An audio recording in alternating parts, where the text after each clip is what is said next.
Hi there, Tam. If you just want to, perfect, there we go.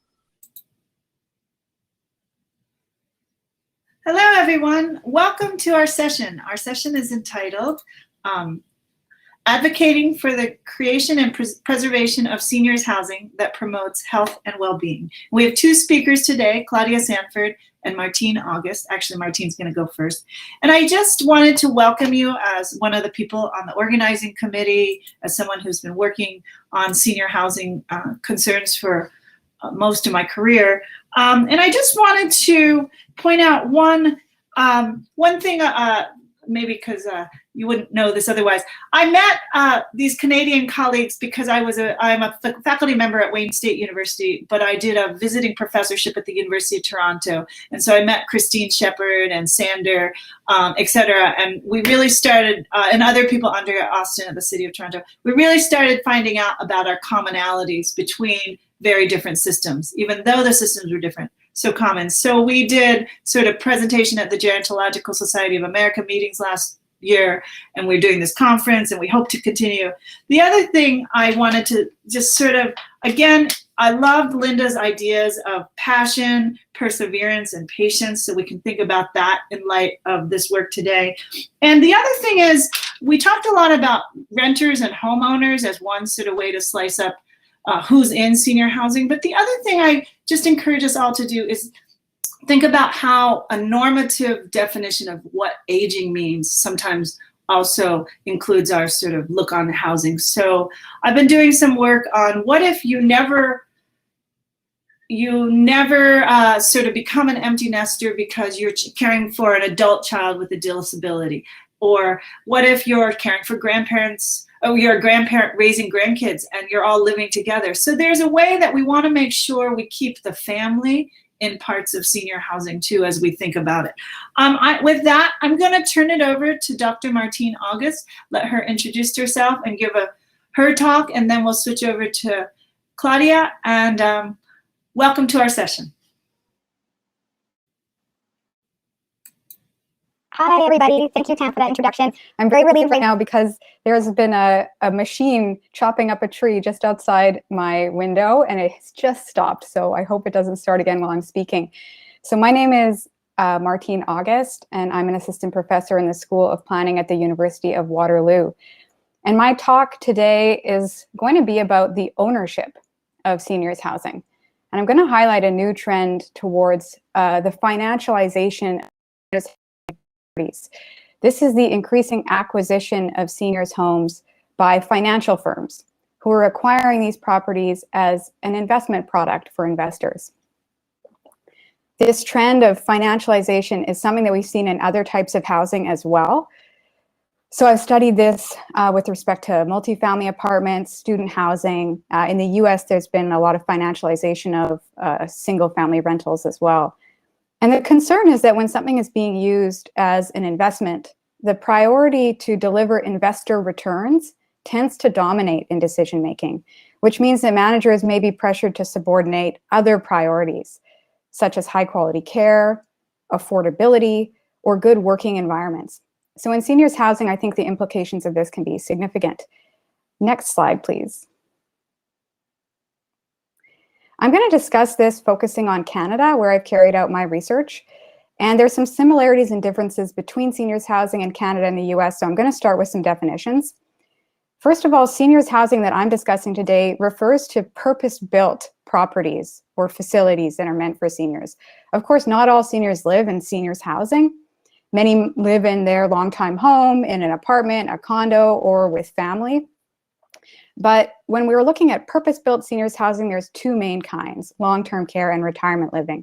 Next slide. Long-term care or LTCs in Canada are facilities that provide significant support for the frail elderly. These are often called nursing homes in Canada and the US, sometimes called skilled nursing facilities. And they provide 24/7 care, as well as offering domestic hotel-style services, so meals, housekeeping, cleaning, and so on. In Canada, LTCs are government funded, they're subsidized by the government, and they're highly regulated. So how it works is residents will pay a certain amount towards their rent, the healthcare costs are covered, The rest of it is subsidized. You can pay extra to be in a private room, and this is actually one of the ways that private companies can make money from long-term care.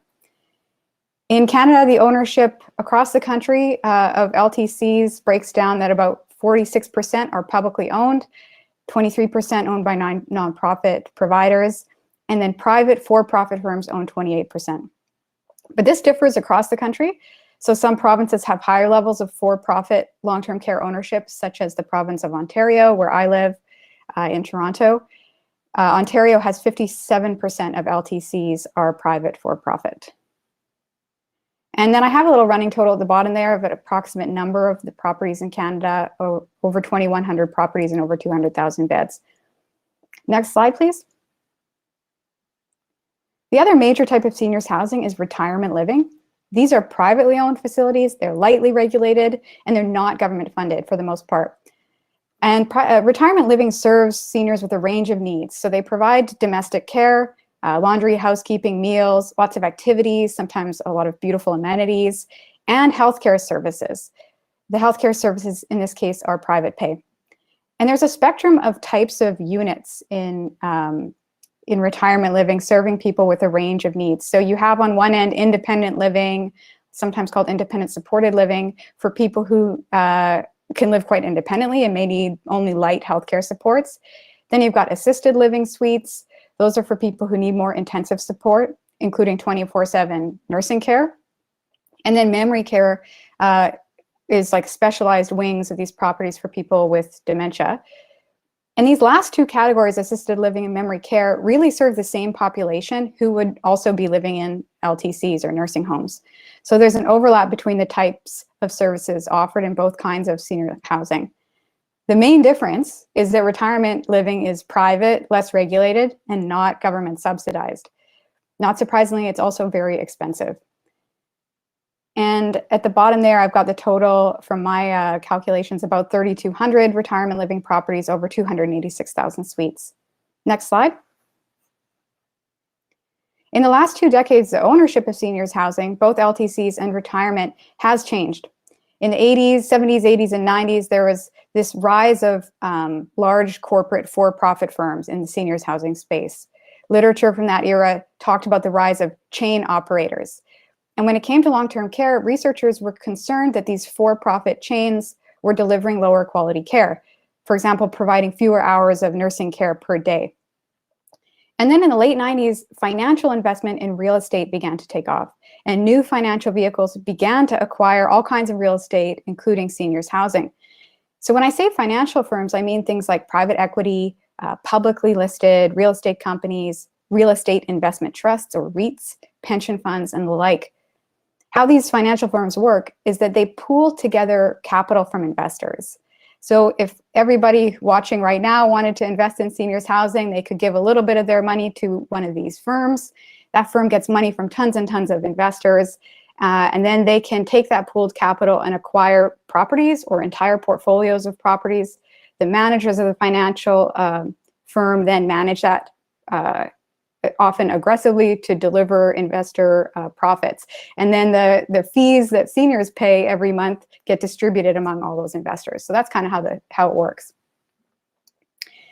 And investors see increases in their returns if properties can be managed more effectively. So if less money is spent, for example, expenses can be cut, spending less on supplies or labor, and if more revenues are gained, and that comes from rents and other fees. Next slide. This chart on the right shows the growth in suites owned by certain financial firms in Canada. You can see that since the 90s, there's been a steady increase in the acquisition of seniors properties by financial firms. And then on the left, I've put a total of all properties owned by financial firms in Canada, about 1/3, 33%. Long-term care beds, as you recall, many of these are publicly owned. 22%, however, are owned by financial firms. And retirement living is higher, around 42%. And then, like I mentioned before, these rates differ per province. So some places have higher rates of financial ownership than others. Next slide. So this is all happening as big corporate and financial firms buy up more and more seniors housing and also build new seniors housing. In Canada, the biggest owners of seniors housing are nearly all financial firms. So I've got this list up here that I created of the biggest owners of seniors housing in Canada. I've bolded the names of the firms that I classify as financial firms, so you can see that the list is quite dominated by them. Two of these are at the top, the Welltower REIT and Ventus REIT are also the two biggest healthcare REITs in the United States.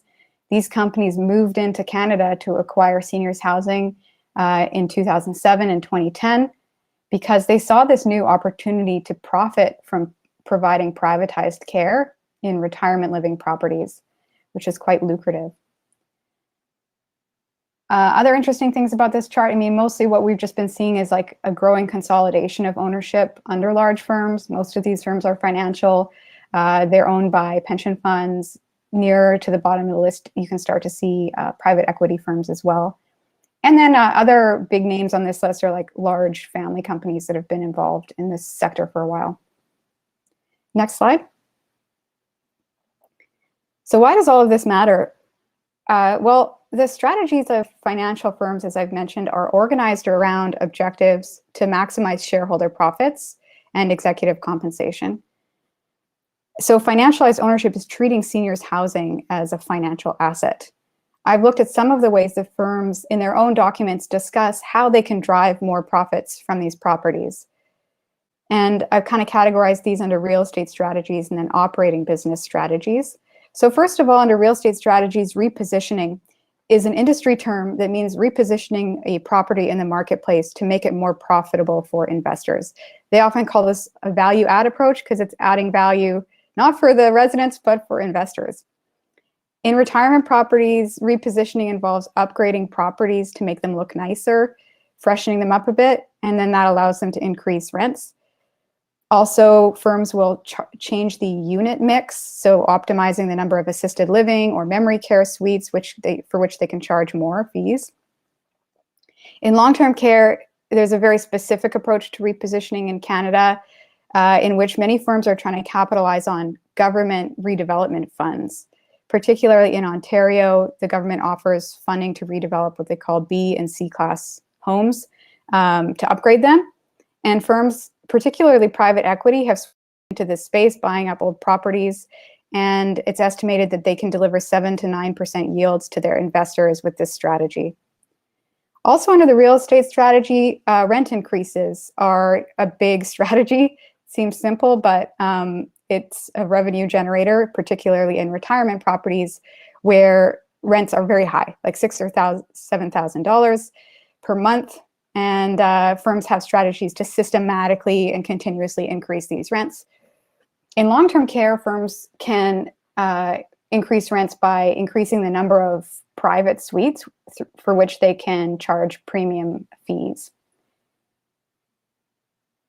Then under operating businesses, I've separated this out because on seniors housing properties, these firms are also running two kinds of businesses, providing domestic services and also private pay healthcare services.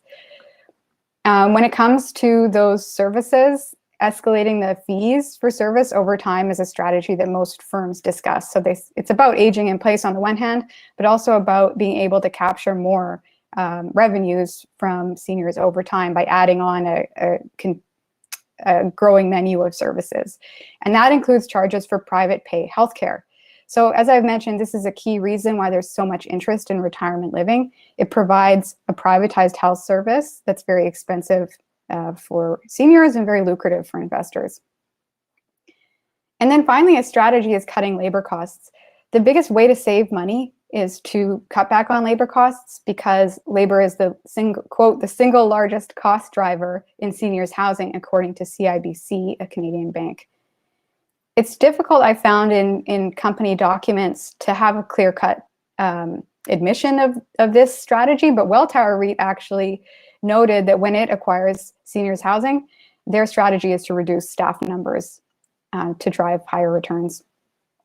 Researchers have also found that for-profit and financial firms do have lower staff to resident ratios. And so whether or not this is an admitted strategy, it certainly appears to be the case. And lower staff to resident ratios is a key predictor of lower quality of care. Next slide, please. So in theory, these strategies can affect tenants negatively. I've put 3 kind of potential impacts on the left. The first is economic hardship and affordability. By raising rents consistently and charging a lot, these strategies extract more from seniors and their families. We've heard a lot about affordable housing in the opening plenary session. And this came to mind for me when I was listening to that. People are funding seniors housing, if they're lucky, by selling their home.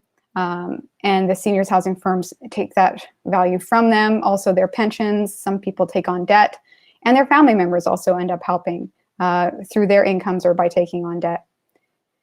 And for seniors who can't get in, then they are excluded from accessing this housing and care. Next slide, please. Another concern is that financialization will have an impact on the quality of care. In long-term care homes, researchers have found that for-profit ownership is related to worsened care outcomes. I've put a couple of these on the slide here: lower quality care outcomes, lower staffing, fewer registered nurses, more deficiencies in the home. One I didn't include here was that for-profit homes were found in Ontario to have higher rates of COVID-19 deaths compared to nonprofit and public homes. So there's this general consensus that for-profit care is bad, but what about financial care? So scholars of financialization describe how financialization is like capitalism on steroids. So is financial ownership like for-profit ownership, but just more intense? And there haven't been as many studies on this. It's one of the things that I'm trying to do myself. But the existing literature is troubling. So financial ownership has been associated with lower quality, lower staffing levels, and fewer Medicaid-assisted clients in private equity-owned homes. Also, in one really troubling study, the authors found that after acquisition by private equity firms, nursing homes in the US had higher rates of death, substantially higher, 10% increase in short-term patient mortality. Next slide, please. And finally, the savings that firms make come at the expense of staff in long-term care homes and retirement. Typically, domestic care workers and care aides are low-paid part-time workers, mostly women and immigrant workers. And so cutting their pay and hours has negative impacts on those workers and on the environment and care environment. There have been studies that have shown increased injury and violence after cuts. And of course, as we've heard, a lot of this part-time work can increase the spread of COVID-19 among workers. Next slide, please. So I'll just conclude really quickly. I'm at 15 minutes here. Prioritizing profits for financial investors, I think, is not a great way to run seniors housing. For-profit care has been shown to not be great for seniors and their families, and financialization is simply more intensified for-profit approach. I think what would be better is to prioritize the things that we know are good, and we heard about this already today.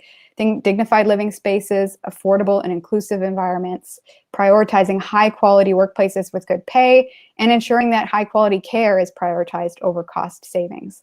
So those are things that should be prioritized over investor profits. I argue that investor profits shouldn't come into play at all. Finance capital is in seniors housing for what they can get out of it, not what they put in. And so I will leave it there and pass it off to Claudia. Thank you.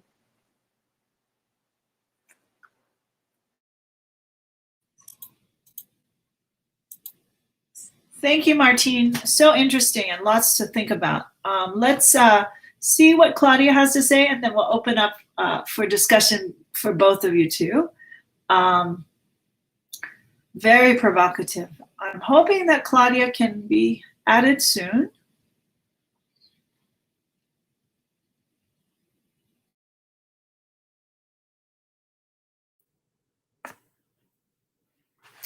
Hello. Thank you, Martine. That was a really great discussion, and made me think about some things that I haven't, that I don't deal with, except the ending of your presentation is pretty much the same thing that we're all talking about here, is about good quality, affordable housing for people, and the dignity of treating people in their later years. I'm Claudia Sanford. I'm the Director of Tenant Organizing with the United Community Housing Coalition, and I'm also the chair of a coalition here in Detroit called Senior Housing Preservation Detroit. Next slide, please. So Senior Housing Preservation is a coalition of housing advocates, nonprofits, educators, spiritual leaders, and policymakers, politicians, who've come together to advocate for the preservation and the of senior housing here in Detroit, and of building more deeply affordable senior housing.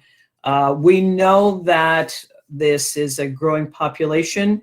It is a national crisis of the growing senior population, the silver tsunami that's coming.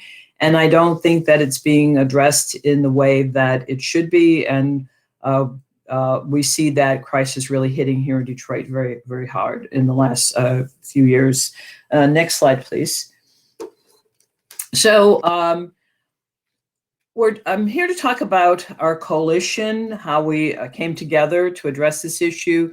And we're specifically talking about seniors who live in congregate housing in the city of Detroit. This started as a result of a building in 2013 that was lost its project-based Section 8 voucher. And all the tenants had to leave. And as I was working under a HUD grant to actually work in project-based, do tenant organizing in buildings. And I was working with this particular building and realized that there were other agencies that were working with the tenants. And we all came together to talk about this and really start assisting this particular building, and realizing that when you have this type of displacement going on, that there are a lot of things that need to happen, and that you need on-the-ground advocacy for people. We started raising the alarm about this. We started contacting city leaders. We started getting newspaper articles out. We started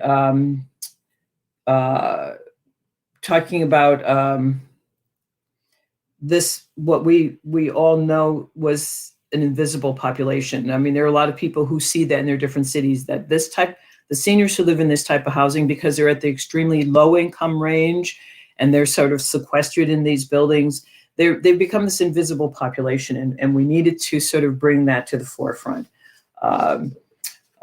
Next slide, please. So C.E.T.S, as we met, we started meeting on a monthly basis. And one of the things that we realized is that there was nobody else doing this type of work in the city of Detroit, doing, the preservation of, advocating for the preservation of congregate senior housing and the inclusion of more housing. There are other senior agencies here in the city, not to take anything away from any of the good work that they do, but this was very specific work that wasn't being done. There's no senior bureau here in Detroit. There was at one time. And so we came together, and we had more and more people joining us. Tam, who is part of this, and you met, she and I have been with the coalition for a very long time. I see a chat here from Brenda Carney, who was part of our coalition at one time when she was working for a senior agency called the Hannon Center here. And they were very instrumental in the early development of this coalition. We know that displacement really affects tenants in a very negative way. We see people, and I've had this experience, unfortunately, too many times, where people die before we even get them placed into a new housing, because I work on displacement all around the city. We know that when they're displaced from their core group of people that they live around, we tear apart those units of support. in the Midtown downtown area in Detroit, along this vibrant corridor called Woodward, we have over 3,000 units. And because Detroit is going through this tremendous resurgence, where a lot of the office buildings are being, Detroit was, downtown was just empty when these buildings first started getting occupied with seniors. Downtown was empty. Now, it's become like other cities where the real estate is very expensive, and we still have all these senior buildings that we are very concerned about. None of them have been displaced since we started this coalition, and I think part of that is because we did raise the alarms. The mayor spoke about it in his State of the City address on numerous occasions. So we have a lot of support from, and then also I want to make sure I mention that you see here in the slide that the Wayne State University School of Social Work did some research about the long-term effects of displacement on seniors. So we're advocating for more housing that not just to warehouse people, but to also look at housing that will really address the needs of seniors. Hopefully in the as we continue to expand housing, there is a real lack of that with some of the housing. We have some nonprofit developers with us, and I will say that the nonprofit developers, as Martine was kind of as she's seeing in the work that she's doing, they just do a better job. They put more investment back into the properties. They do have the amenities for seniors. And I think there's a higher level of dignity. And so the nonprofit developers that are part of C.E.T.S have been really valuable partners in this coalition. We have a committee structure. The next slide, please.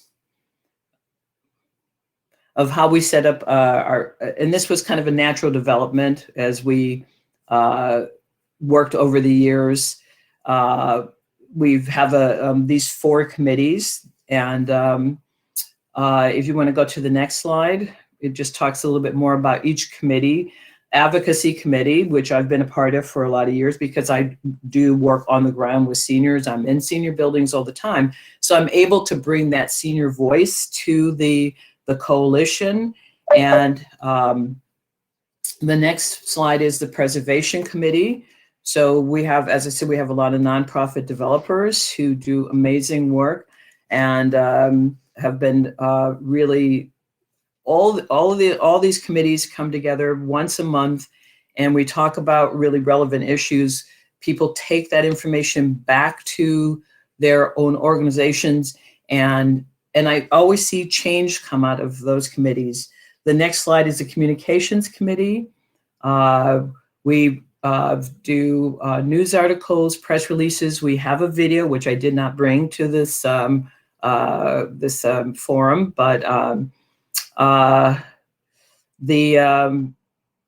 so this helps us to get out the information about the SHIP, what we do at SHIP-D.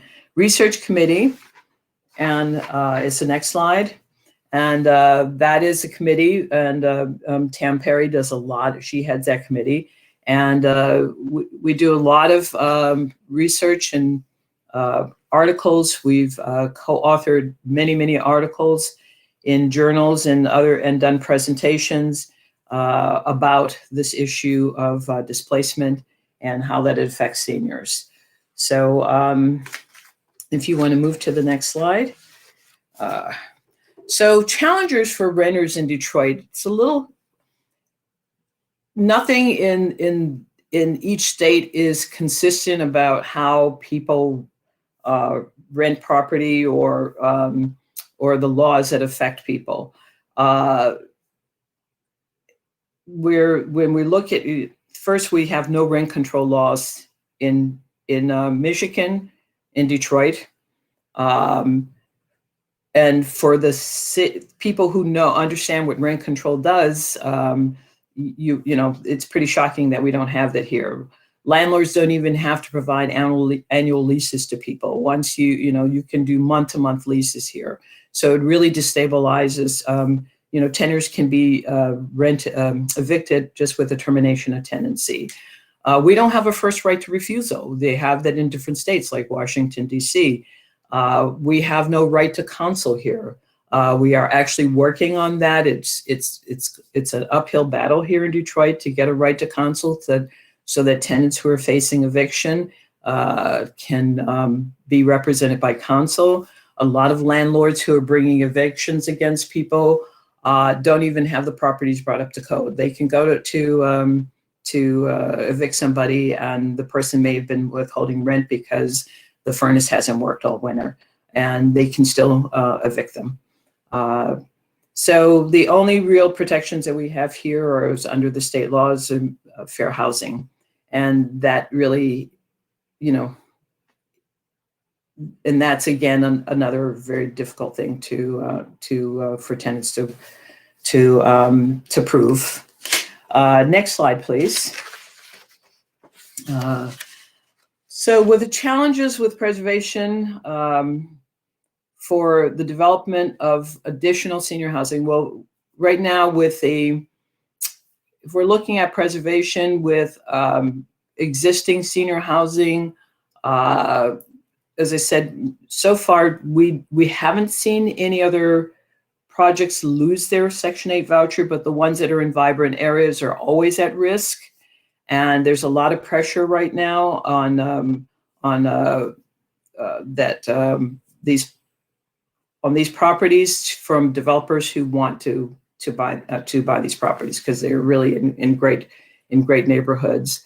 The developers in our coalition, one of the things that when we talk about needing additional new development, the biggest challenge to that is that they need the Section 8 vouchers. They need to have that 30% vouchers, as Linda talked about earlier, to create more low income of this deeply affordable low income housing, understanding that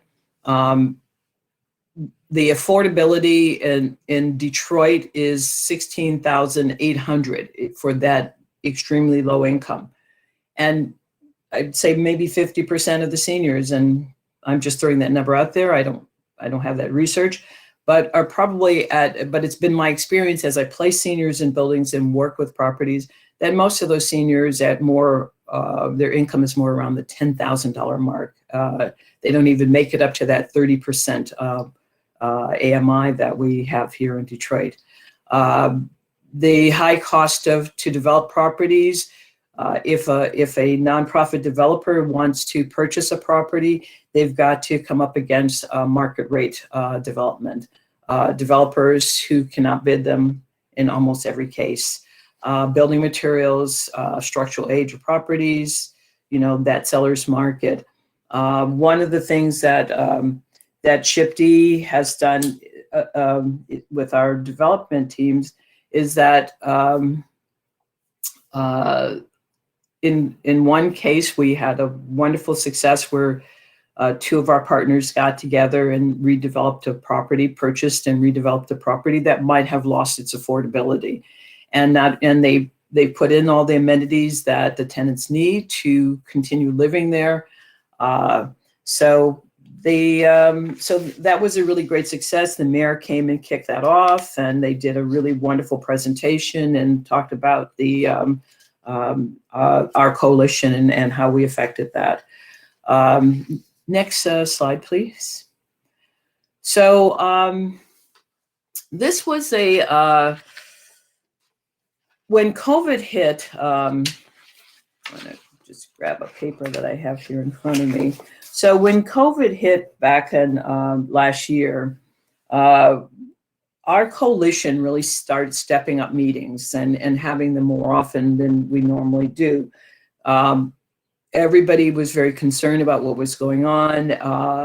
As we found out that many of the for-profit properties were literally closing the doors on their management office and laying off and having the maintenance staff leave. And the tenants were just left to fend for themselves. And so we were able to, through one of our community partners, Senator Stephanie Chang, she was able to get a lot of PPE masks. also through the City of Detroit Housing Revitalization Department they delivered. And so we just went around delivering masks to buildings. And we were also donated some food, and we were able to do that. And it was pretty heavy lift because those were early days and everybody was very nervous about what was going on. And we part of our advocacy that we did during that time led to the mayor's office and the health department realizing that, and housing revitalization department realized that, you know, everybody was addressing the issues of what was going on in nursing homes, but not really focusing on these congregate senior buildings. And so they went out and started doing testing in those buildings, and that was a direct result of our advocacy. So this year, this fall, we our preservation team got together and said that they wanted to talk about during renovations, talk about what it would take to renovate properties during COVID and the challenges. And we wanted to sort of have this conversation so we can talk about best practices and how to do that. So it took us a while to get this together because everybody is very, very busy during this time. And so we finally had put together 3 case studies from 3 of our development partners to talk about what they did and how of working with the their construction people and of how to keep the staff as well as the seniors safe during COVID. We did a presentation that was hosted by Senior Housing Preservation, and then we just recently did the same presentation during the Building Michigan Communities Conference. One of the things that came out of this was, and part of this awareness came as a result of the conversations that we had at our weekly and our biweekly meetings at that time, and was that the developers, in putting together these practices, because they really had to go through very different measures than they would normally have, they realized that what they did during COVID is what they should be doing all of the time. And that that the tenants were happier, they were safer, the feedback that they got was much better. They, you know, created hospitality suites, and they really looked out for tenants. And again, this helps preserve people's dignity. The tenants become less of in the way or just part of the fixtures, but really part of people realize that you don't do senior housing just to create housing, you do it for the people who need this housing. So so that was very effective. We will hopefully be able to put this out in a forum where people can will be able to access these case studies, and we will be putting together some ideas about best practices for this. So that is basically what the last slide here is talking about. Shows the member organizations that we have in SHPD. And that's our information. If you need to contact us, we will have a website very soon. We are an all-volunteer coalition. We occasionally get funding to work on some of our projects, but so we don't really have an office, and we're not really an entity, but we're an idea, and we're advocates. And I thank you very much. Send this back to Tam. I'm back. Hi, everyone. First of all, thank you so much to both Martine and Claudia for their interesting takes on sort of the whole context. I think part of this goes to the larger mission of our conference, which is what can we learn, but what are ways that things that we haven't even thought of as aspects to senior housing. And I think Martine's contribution of sort of the financial piece is stuff a lot of people do not know about. And in Detroit, we've actually even found it's hard to know who owns buildings. Like absentee ownership is a major issue in Detroit for many kinds of properties. So I'm just gonna throw out a few small themes I heard in both, and then also just open it up for questions. We also wanted both speakers to talk about what got them interested in senior housing, because we're trying to also build excitements about this sort of sector for people, which is not necessarily nursing homes or long-term care, but sort of senior housing in different senses, as we've covered. So a couple things I'll throw out based on the talks were sort of this idea of how do we even talk about this? So I saw that Martine talked about units, which is one measurement. So there's beds, there's also other ways to talk about units in terms of apartments. Sometimes that's not the same as beds because there could be shared rooms. And then there's sort of the number of people affected by sort of low-income housing, affordability issues, or quality issues, et cetera. The other thing is to really look at, so thinking about sort of how do we talk about and develop a language. Then Claudia pointed out developing a language around affordability. So we as a coalition have always thought about like how some people define affordable, it's actually too hig. The income level is too high for what we're talking about for the extremely low income. So I put that out as people should look carefully when communities say they offer affordable housing. And then I liked this idea that Claudia ended with about sort of the cost to develop properties and how can a nonprofit developer compete, which of course Martine talked about too. And then it kind of goes along with the 3 case studies that Claudia was talking about was about sort of remodeling or renovating senior housing because it's cheaper to remodel or renovate than to create new housing.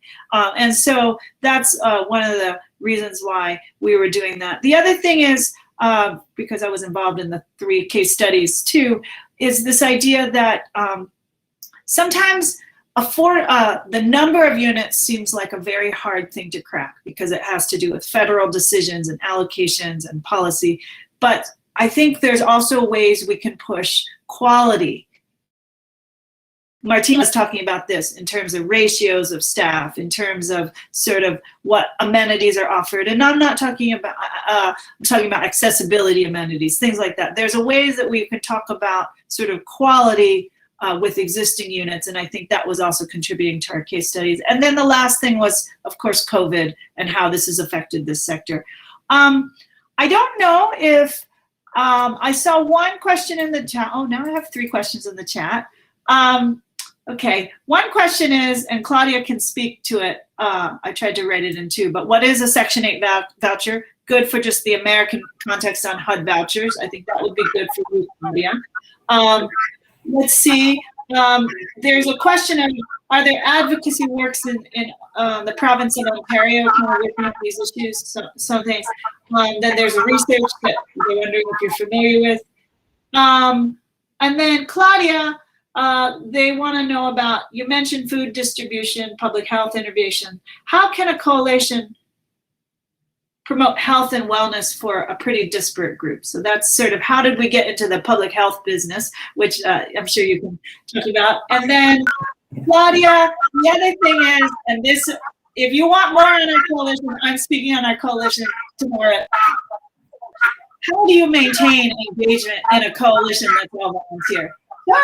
Totally no, we can talk about that all day. I'm going to start with Martine, making sure that you can tell us what you know about advocacy groups in Ontario, and maybe sort of maybe a personal note about like how you got involved in this work, what sparked your interest too, and then any other comments would be great. Sure. There's an organization called Seniors for Social Action Ontario is one organization. They do a lot of great work, and their website also collects lots of information and reports that they do and that other, all the news items that come out on this, and they've been particularly active during COVID-19. I got into this particular research from being interested in the financialization of housing and real estate. So I studied the financialization of rental housing. I care about that because it's affecting people in all over the place. It's like a social justice issue. So when firms acquire regular apartments, generic apartments, they do things like raise the rents and displace people in order to make profits for their investors.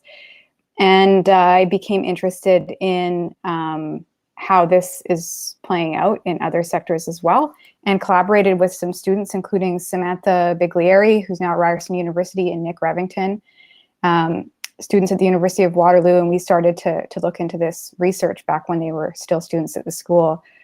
And then during the COVID-19 pandemic, I became really interested in who owned it all. Like, it's a big question. Who owns all these properties, and what are their strategies for them? What do they want to do with it? And so those are the questions that have sort of propelled me in this work. And then through that, I'm learning more about seniors housing in general, and what makes high quality seniors housing. But I have come at it from this direction of like the social and justice impacts of financial ownership of housing, which I think. Oh, and there was a question for me. I'll just really quickly say about a book, which I haven't read, but now I want to. I've heard of it, but have not read it yet. So thank you, Sandra, for sending me that. And I can't answer your second question about the differences between our findings because I haven't read it yet, but thank you. All right, Claudia, lots on your, thrown at you too. Do you have any comments? And also, how did you get into this work from a personal point of view would also be great. Well, I'm going to answer the Section 8 first. Section 8 vouchers are issued from the Department of HUD, which is Housing and Urban Development. Okay, so those are subsidies that there's different types of vouchers, but the one that we're talking about here are project-based Section 8 vouchers. So a whole building, if you have a building maybe of 200 tenants, the for-profit owner will apply to HUD to say, I want this, I want 200 vouchers to house people at that 30%, that extremely low income range. And HUD gave out those vouchers. Now, there are no new vouchers coming into the system for many, many, many years, which is why we have the stalled housing for this population.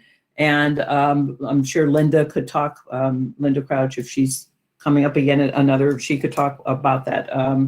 Because she's very deeply involved with that. So that's what a Section 8 voucher is.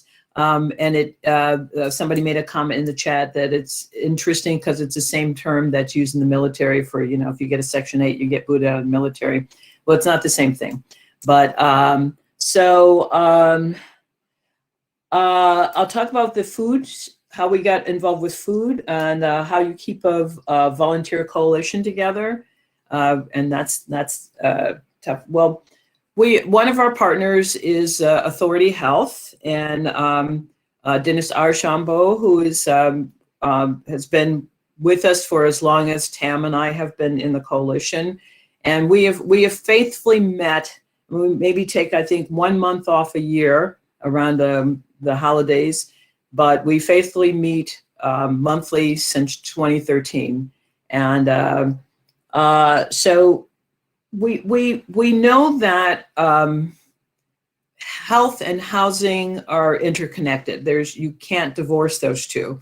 And we know that food insecurity has been something that is really prevalent in a place like Detroit. These food deserts, it's not that you don't have a store on the corner to go get food necessarily. People might be able to walk there. But what's the quality of food? What is it that people get to eat? And especially during COVID, when we came together to talk about food insecurity, we actually put together a subcommittee to address that issue. And we've been doing surveys in senior buildings around food insecurity because we want to advocate, as we put together this coalition, Gleaners, which is a food bank here, and DRIPPLE, a Detroit Area Agency on Aging, and the Hannon Center, and AARP, and there's another food policy. I can never get their name correct. I hope they're not on the line here. So we all got together and to talk about how to get more food out to these congregate senior housing.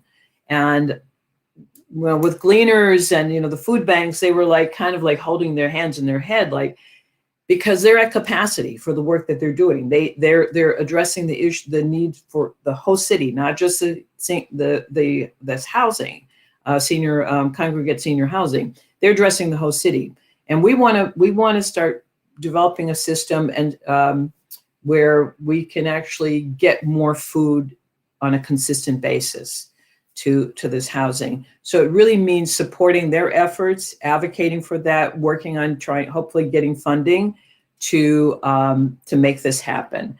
And we've got a really good partner in AARP who is very concerned about this issue and is going to work on that with us.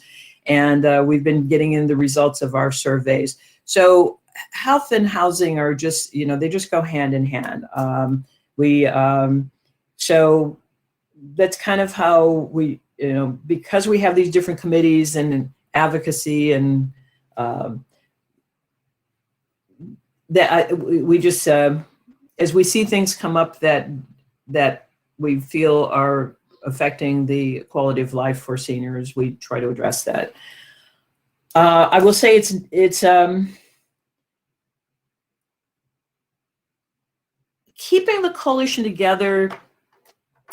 People come because the issues are so important, and that's what keeps us together. When COVID hit, and I sent out a message to everybody and said, "Hey, listen, we need to talk about what's going on." And you know, I had been calling different buildings and saying, "Hey, what's going on in your building? Are they even putting up notices for you about COVID? What's going on?" And it's like, no, they just put a note on the wall and said, "We're leaving for 2 weeks."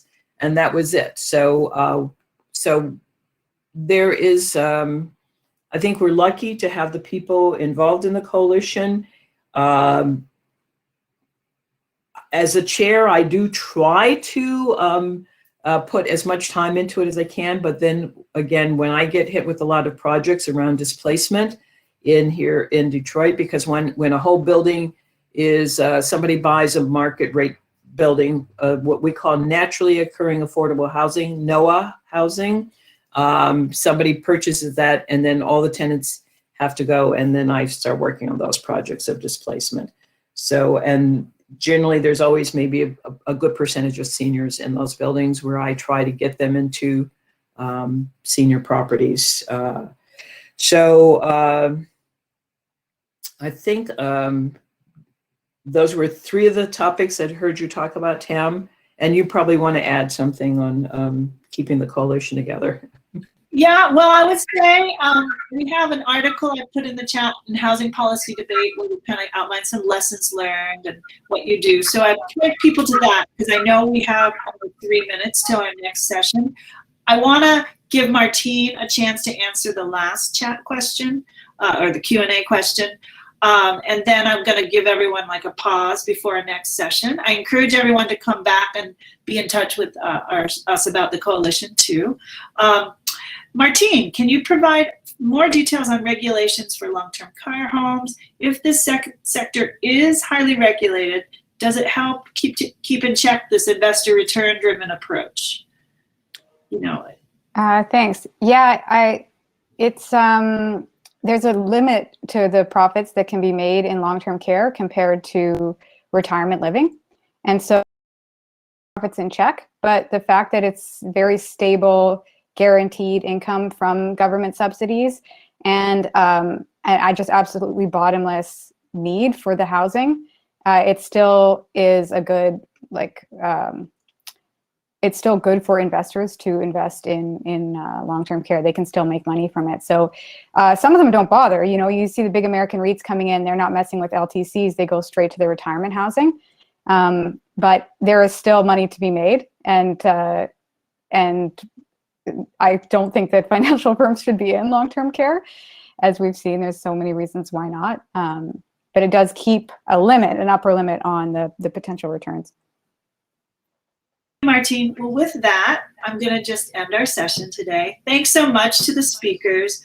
I think there's so many questions about sort of how do we work with older adults themselves, which I think is really important for all of this work. How do we make sure that their voices and value systems are part of these discussions too? That's actually why the conference today we have a lot of older adult attendees in this audience today, and tomorrow. So I will say goodbye to everyone today. Choose your next session, and thank you for coming. Thank you, Claudia and Martine. It was Thank super. you, Cam. Thanks, everybody.